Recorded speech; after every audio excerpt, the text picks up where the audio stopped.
totally dependable, plumbing and electrical. 0800 get laser. Celebrating 25 years of Laser, I'm Kyle, the GM of Laser Group, and this is Laser Across the Network, where legacy meets leadership. When you go to conference, sitting down at a pub afterwards, talking with Evan or talking with whoever it is, they're going through the same thing. Their trajectory is exactly the same as ours. They're looking to take over a business, or they've taken over a business. I might need to ask Chris something, and he sends me to Anthony from Christchurch because they've done that. They've been in that process, so it gives me a sounding board straight away. Evan and Bobbie, welcome to the podcast. Thanks for joining us. So Evan Fairgray, Laser Electrical, Silverdale and Warkworth, and then Bobbie King of Laser Plumbing, East Tamaki. Evan, we were joking just before we hit the on-air button, you're the reigning Employee of the Year across the Laser Network, mate. So yeah, that's 2024. True, yeah. Thank you. You'll job. lose that crown at conference next month, but enjoy it now, that's for sure. And then Bobbie, I'm afraid I can't follow that for you. How do you introduce yourself then, Bobbie? Bobbie King, work for Laser East Tamaki, sit under the two directors on what they call an operations manager, handle most of the day-to-day stuff of the business here. Thank you, Bobbie. When I give you the introduction for 2IC, I don't know if Brad will be too stoked. It's almost like the second equal 2IC is how I see you guys. Yeah, I'd say he's 2B IC. 2B IC, perfect. And then Evan, mate, a young fella in your own right, but someone for whom carries a lot of responsibility across Silverdale and Warkworth. How do you introduce yourself? My name's Evan Fairgray. I'm a project manager for Laser Electrical, Silverdale and Warkworth. Kind of the same as what Bobbie's saying. In that kind of role of sitting under the directors, Brian and Adele, and just making sure that stuff's happening day to day, plus still being involved in like the future planning of what we're looking to achieve in business and things, but more so, quotes and invoicing and making sure the guys have got all the stuff they need on a day-to-day basis. Yeah, and I think the way that you've both introduced yourselves is worthy for the credit that you both deserved, but at the same time it was that modest, sort of humble Kiwi sort of way of going, I just do invoicing, or I'm just here doing this. Mm-hmm. And the reason which we're sitting down with you guys is, for the leadership responsibilities you've got without being owners in the business outright necessarily, is you've still got influence and you've still got a way that you lead your teams. And it's really interesting to learn how you're doing that and what tips you can pass on or provide to other people listening. So Evan, you first, you've assumed a lot of responsibility that's enabled the owners in the business themselves to step back a little bit. So how's your team adjusted to that change? At first it was a little bit hard because I've come through the business from apprentice to tradesman and then into the kind of office role. But working with a lot of the guys, from them knowing me, some of the senior guys, they've kind of got to see my progression, and there's like a level of respect there because they know that I can back it up. The change, at the first it was more just my confidence having to build that oh no, I can do this. Having the support of some of the older guys in the team that were like, oh no, it's really cool to see you stepping up to a challenge and working through all these things made it easier as I went on, and just backing myself and knowing that I could do the job, And for you, Bobbie, it's probably been a little bit longer of a progression, and certainly your team from Laser Plumbing East Tamaki's perspective, it's our biggest plumbing member, so your trajectory is slightly different. What's it meant for you coming through into the role that you've got today in that business? I treat it as if I am an owner. I sort of have that mentality because I want the best for the business. That's sort of the progression that we're headed in. I started on the tools, worked with a lot of the guys, and so gained that respect from being on site. Same thing, they know that I can do the job. I still don't have any issues going out on site with the guys. Like I'm not on the tools now. I don't carry many tools in the back of the ute or anything, but when things get tough, I'll go out there and give them a hand and still get stuck in. So it makes it easy to, when things aren't going right, to have those conversations with them because they know it comes from a good place. You've talked about getting stuck in and being on the tools, but you said treat it like your own. Yep. What's that mean in terms of your behaviours and what you think about day to day? You get so caught up in the day-to-day stuff. We need to get the jobs. We need to win the jobs. We need to price the jobs. I need to go and meet the QSs and the supervisors. Need to make sure the guys have got the work, the gear for the jobs. But at the same time, you need to be able to step back. And I'm in a fortunate situation where I've got two great directors who are like us, just tradesmen, but they're businessmen as well, and they've been able to teach us, myself and Brad, plenty. So you have to be able to step back and feel okay with going to the coffee shop and sitting down with Brad and having a moment to think about the future as opposed to just, we've got to get this job done. The comment about just taking a moment to sit in a coffee shop, you've gone from every minute's precious, every minute's billable to going, shit, can I have time for a coffee, or do I need to think about my schedule for next week or what I'm doing? Yeah. How do you take that mindset adjustment yourself? I started with just going hell for leather, just going as hard as I could. And I started to feel that like initial like burnout starting to form, and I was going too hard and I wasn't taking a minute, like you say, to really think about what I need to be doing.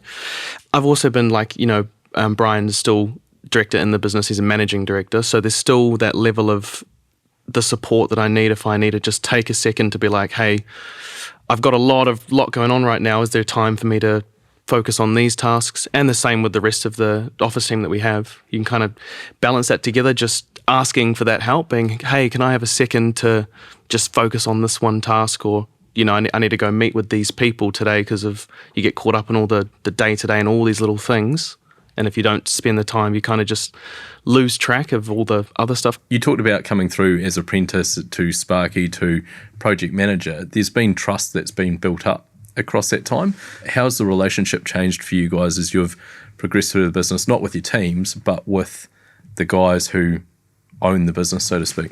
To start with, like I was with Brian, he was just giving me those small tasks like, hey, can you quote this one job? And he's showing me how to use the system, or can you draw this one plan? It was very just like a task-based relationship, and then just checking in on those things. And then over the time, as I could prove, that I could do those things and that trust moved forward, it kind of just slowly just moved away. So we went from that, just a here's jobs to do kind of relationship to a what you need to do in the day-to-day business, and I trust that you can do those things.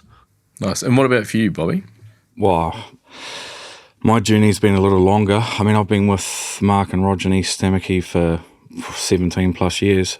And like I say, I finished my apprenticeship with them, and I guess they understand that I've got pride in what I do when I was out on site, which I put onto the boys on site.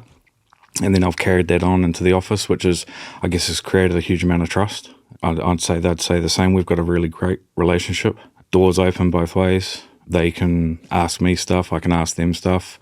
Same thing as Ev. We're all in the same office. So, I might be handling my own stuff or out on site in the mornings, checking on the boys. It's just a phone call away. When you go, it's easy. It's probably easy through tenure, and it's easy through that trust and through that 17 years. Are there structures or regular check-ins that you guys have? Do you guys have anything more formal in a bigger team? Yeah, so we have to, because we have the size. So the four of us we have weekly meetings on a Tuesday at 2 p.m. So I know where we're at. We go through scheduling, workload, who's our staff, what work we're coming up with. We have a planning board up in the boardroom, which I know Rog would like to use a little bit more. But we also have a 4-week planning board downstairs, which is in front of Brad and I's office. So that gives us a clear view of where things are at. So when we go to that meeting on Tuesday, we can go, all right, I've got this amount of staff for this many jobs. Got it. And then something which has been unspoken for the last 10 minutes or so is that whole transition from peer to leader. Yep. And it can be quite uncomfortable for people because they don't recognise that it's happening. Is there anything that you think you've deliberately done, Evan, that's helped you in that? With certain people, yeah.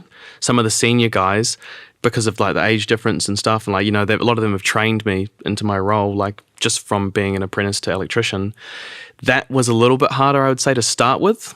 What's your younger guy? You're still in nappies, mate. Why are you telling me what to do? Yeah, but I think that was all kind of quelled fairly quickly. But it was just that initial start. The first time you have to say to them and like, I'm scheduling you this, or just the first time you have to do it was quite a leap for me, because it was never really like official, like, here's Evan, he's going to tell you what to do. It's kind of just like a ribbon cutting ceremony promotion.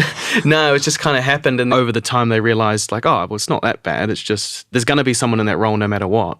At least when you know them, it's kind of that thing of you don't want to be one of the boys and you can't be all pal and friends, because you're going to have to at some point have a hard conversation potentially, or send them somewhere to a job specifically that is not a good job, and you've done that job before, but you kind of have that mutual respect because they know that you can back it up as well. But yeah, with the younger guys, not as hard. They're like, oh, it's, real cool that you're stepping up to each task that comes your way. From your perspective, even where you've gone, yeah, there are some older guys. It was never spoken out loud, but now I'm your boss.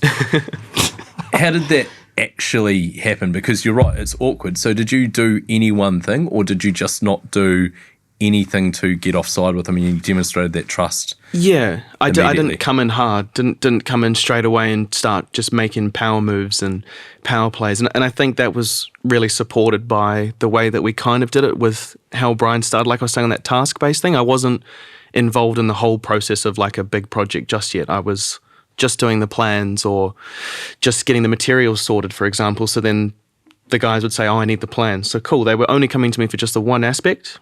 And then the next job, it was plans and materials and just kind of little bits at a time until the point of it was, okay, now, and they kind of just were like, oh, okay, I'll go to Ev for the rest of the stuff now. So, and I heard you say it before too, you've given them a job that you know they won't like, but you've done it yourself before. And I think there's credibility that comes with that. And Bobbie, you were saying you don't carry as many tools in the ute anymore, but you'll jump in the trenches and muck in. And the guys must love that, right? Yeah, they do. Yep. Going back to what you were asking before, I haven't really done anything in particular either. I had a real strong relationship with a lot of the team from being out on site, and the older guys and the younger guys, and it didn't really matter. I'm a people person, and I pride myself on my ability to lead by actions, and it was easy for me to come into the office, and I had so much learning to do in the office.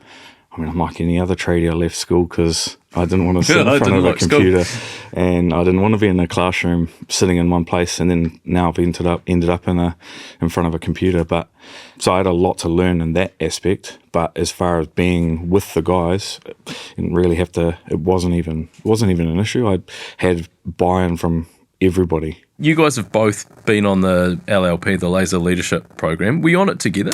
No, you're on the first one. I was on the first one. I was on the second one. The cohort. Yeah. COVID. Yeah, I was on the COVID one. Oh, true. Yeah. So the LLP, Laser Leadership Program, is these series of learning modules that support people coming through their business to grow and be ready for a leadership role before they need to take it, right? But you were already a leader in every respect before you did this. So how did that complement your skills, and how do you use those today? There was a bunch of things like you kind of working out into the role and you're figuring out some stuff for yourself just by, experience. But then you get into the course and there's parts that or processes that you wouldn't even thought of or considered. And there was like, you're like, oh, I never knew that I could be utilizing this little project management tool and all these little things that you just didn't even know about that then help you save time and different processes of like, there was a good one about like conflict as well. There was a whole thing we did on like conflict with not just like with you and your team, but even with each other or with clients and stuff like that. And it was kind of the things where some people would say, oh, that's just common sense, oh, you just be nice and stuff. But some of them is a bit more complex. There's certain things that happen in business when there's money involved and it's someone's house and all these things that, how do you go about breaking that down to make sure it doesn't blow up into this huge argument or whatever?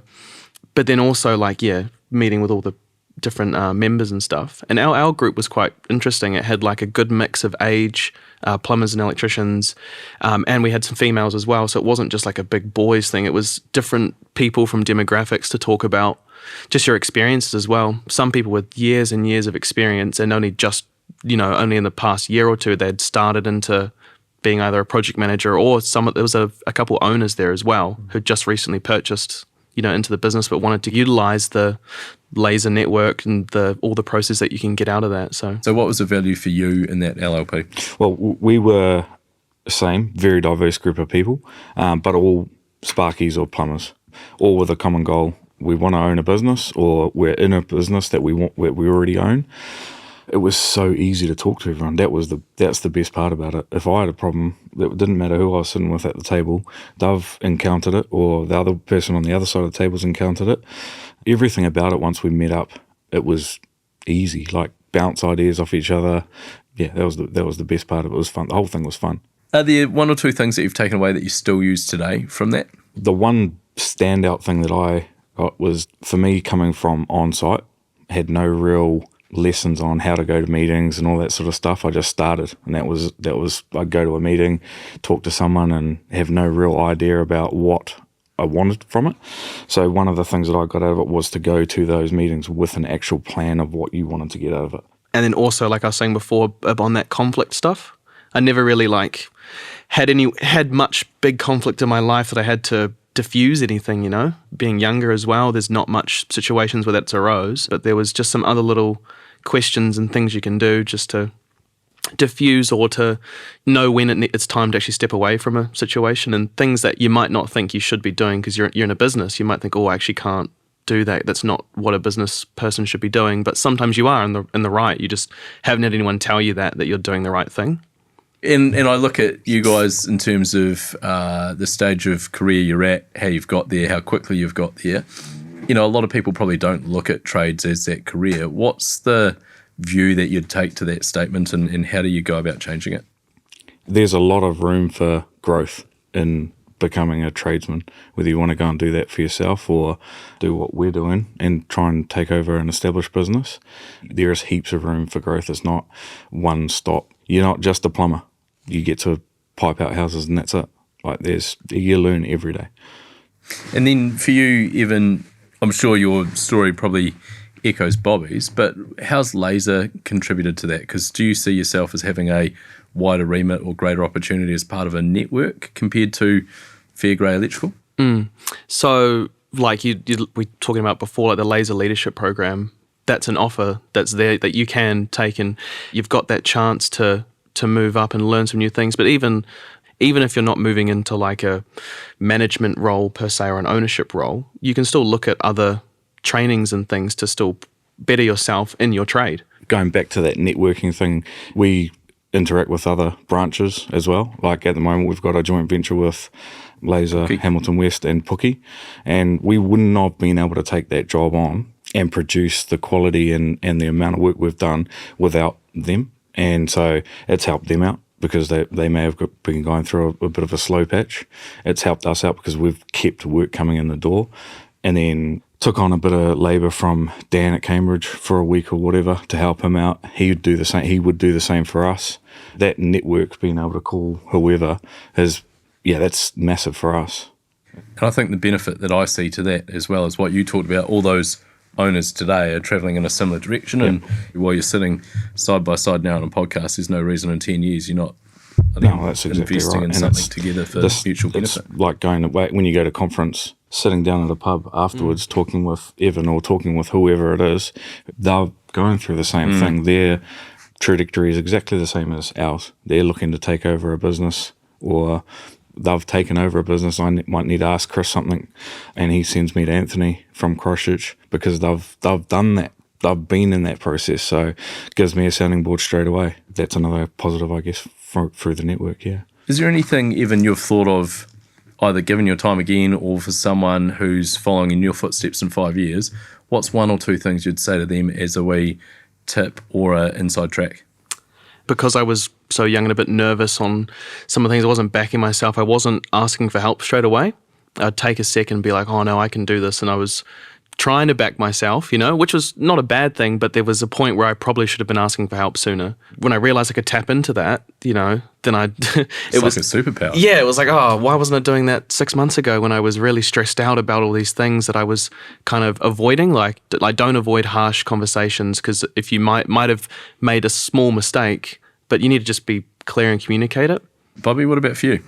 Build relationships early on, I would say. Like, we've both come from being on site, and I don't know about you, but a lot of the relationships we've got with QSs or project managers or construction managers, those guys they've all been going up as we've gone up. So now being on site with a site supervisor who's now a construction manager for a housing company, and if I hadn't have built that relationship from the ground floor, then there's a good chance when that next project comes up, we don't have a look in.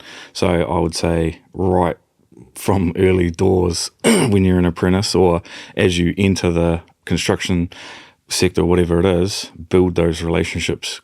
Such a small industry, isn't it? Yeah, and it when is. you were talking about a 17-year career where you are now, Yep. you've grown that trust over time. And so you're right, walking onto site as an apprentice or dealing with a site supervisor who's now the construction manager. If you burned that bridge 10 years ago because you didn't do a good job or didn't treat it like your own business, you're not at the table for this next job, right? Sure. It's a great shout. Hey, from me and for the people that have listened in too, I'm sure there's been a ton of valuable takeaways. Bloody good, and we're stoked to have you as part of Laser. So thank you very much. Awesome. Thanks, mate. Cheers. If you've enjoyed the episode, subscribe, like, and follow where you get all your podcasts. Give us a review and find us at lasergroup.co.nz. And here's to another 25 years. 0800 Get Laser.